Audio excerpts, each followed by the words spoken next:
Hi, I'm Steve Saylor, content creator and accessibility consultant in the video game industry, if you don't know who I am.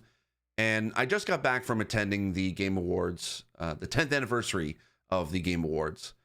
And now that I'm back home and I'm reflecting on my time in LA and just being there, I wanted to kind of give my thoughts on something that I've kind of noticed a little bit.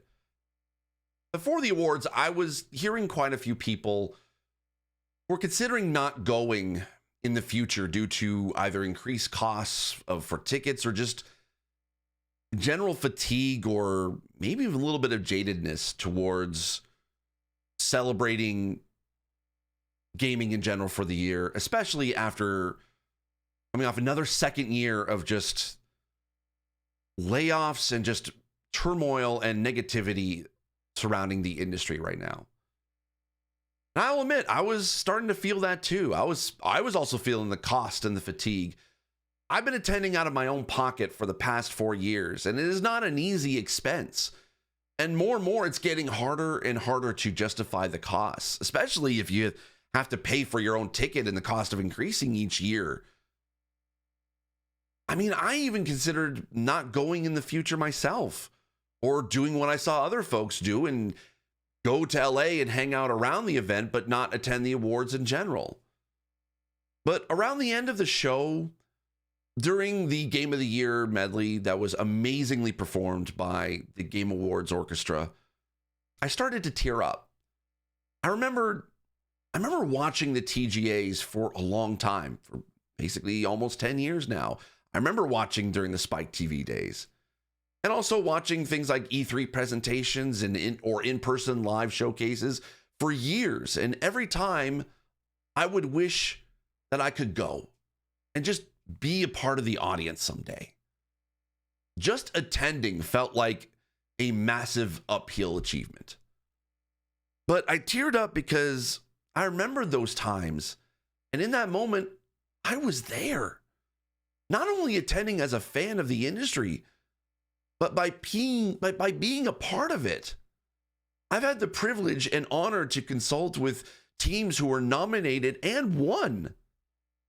I never in my wildest dreams thought I'd be able to do that. What was funny was for the past 2 years, I've been attending with one of my closest friends, Liana Rupert, and we both felt like we actually kind of annoyed anyone sitting near us because we would react very strongly to every announcement or everything that was happening, which was true. We couldn't contain our excitement, like literally for everything. And we need that excitement and positivity in this industry. Now, more than ever, there are plenty of things to be upset about and call out in this industry. I'm not saying times are easy. Definitely times are tough. But we need folks and moments in this industry to remind us the joy video games can bring. I even have my own thoughts about the Game Awards themselves that I still wish would change. As far as accessibility is concerned, none of the accessibility recommendations that have been brought to Jeff and the TGA team have been ever addressed. The fact that 2 years in a row now, the accessibility category has moved from what was on the main stage to the pre-show. And the fact every single year I've had to beg this ticketing team to allow me to sit near the front just so that I can see what was happening on stage and on screen. So there are very little accessibility accommodations for anyone who wants to attend this event. And I would love to see that change. And there is a time and a place to be able to call that out and to be able to call out all the other BS in this industry, which I also felt that the Game Awards did well this year by mentioning that and highlighting that, hey, there are things we need to be able to call out in this industry. And going back to the positivity thing, we need more, as Paris Lily has been lovingly called, positivity peddlers. And I'm not saying we all need to be just positive all the time and not be be, I don't know. We just need more positivity in this space, but we also need folks to call out the BS in the industry, like Alyssa Mercante or Rebecca Valentine.